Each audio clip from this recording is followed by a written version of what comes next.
তিন বিভাগের আসার করে ঘাটতি করে প্রশাসনের কিছু কর্মকর্তার কারণে আজকে সরকারের ভাব প্রতিপূর্ণ হচ্ছে।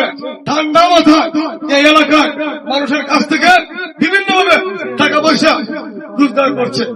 অত্যন্ত কষ্টের ব্যাপার, আমার পকেটে এখন 20টা গরু চুরির ব্যবস্থা পরিবার আমার কাছে অভিযোগগুলো আছে।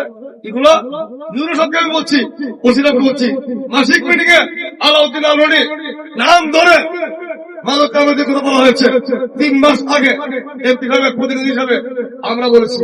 কিন্তু কাশিমনগর আইসির কাছ থেকে আমরা আজ পর্যন্ত মিজান ভাইয়ের কাছ থেকে কোনো মাদকের বিরুদ্ধে, চুরের বিরুদ্ধে কোনো অ্যাকশন পাই নাই। আজকে এখানে তারা ভোট দিয়ে কারণে আমরা আর পারছি না। মানুষ আমাদের কাছে অনেক মানুষ ভোট দিয়েছে 5 তারিখের পরে। বিএনপি কেন ভোট দিয়েছে? এদেশের মাদক কারবারির চোর ডাকাতদেরকে নিষ্পার করার জন্য। কিন্তু অত্যন্ত কষ্টের বিষয়, সরকার 2 বছর ছিল না, আমরা ভালো ছিলাম। বিএনপি লোকের আসার করে ঘাটতি করে প্রশাসনের কিছু কর্মকর্তার কারণে আজকে সরকারের ভাব প্রতিপূর্ণ হচ্ছে। আমি আজকে এখান থেকে বলতে চাই, এসপি মহোদয়ের কাছে ফোন দিয়েছি, কোনো ধরে নাই। আমি ডিআইজি মহোদয়ের কাছে আমার একটা পাঠিয়েছি, আমি এসপি কে বলেছি, ওসি কে বলেছি। আজকে এখান থেকে বলতে চাই, এমন একজন পুলিশ অফিসার অন্তর্পক্ষে মাধবপুরের এত সুন্দর 2টা ইউনিয়ন, 3টা ইউনিয়নের এত সুন্দর শিক্ষিত এলাকায় ওনার মতো লোক থাকার কোনো অধিকার নাই।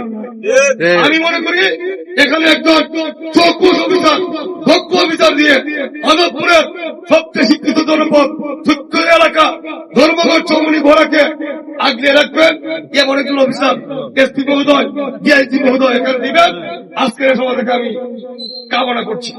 সাধারণত আমি আগামীকালকে এসপি মহোদয়কে বলবো, ভোট দিয়েছে মানুষ শান্তির জন্য, তাদের কারণে যদি চুরি ডাকাতি, স্মাগলিং, মদ গাঁজা বেড়ে যায় তাহলে আমরা মুখ দেখাতে পারি না। আমরা আমাদের এলাকা সৈয়দ মোহাম্মদ ফয়সাল সাহেবের সন্তান, 2 সন্তান আপনারা জানেন মাদকের বিরুদ্ধে জিহাদ ঘোষণা করেছেন। আপনারা দেখেছেন সৈয়দ মোহাম্মদ ফয়সাল সাহেব ওনার বাড়িতে সৈয়দ মোহাম্মদ সাদ্দাম সাহেবকে নিয়ে প্রথম মাদকের বিরুদ্ধে মিটিং করেছে। আমি চৌমনি ইউনিয়নের বিভিন্ন জায়গায় মাদকের বিরুদ্ধে মিটিং করেছি। দুঃখের বিষয়, কাশিমনগরের ভারপ্রাপ্ত আইসিকে কোন একটা মাদকের মিটিং নিতে পারে নাই। আপনারা জানেন যে অবাক হলেন, তাদের নাম বলার পরও তারা প্রকাশ্যে ঘুরে বেড়ায়।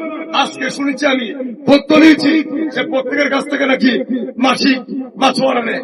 ওই মাধবপুরের ধর্মঘট চৌমনি ঘোড়া 3টা ইউনিয়নে ওই রকম অফিসার আমি আশা করি না।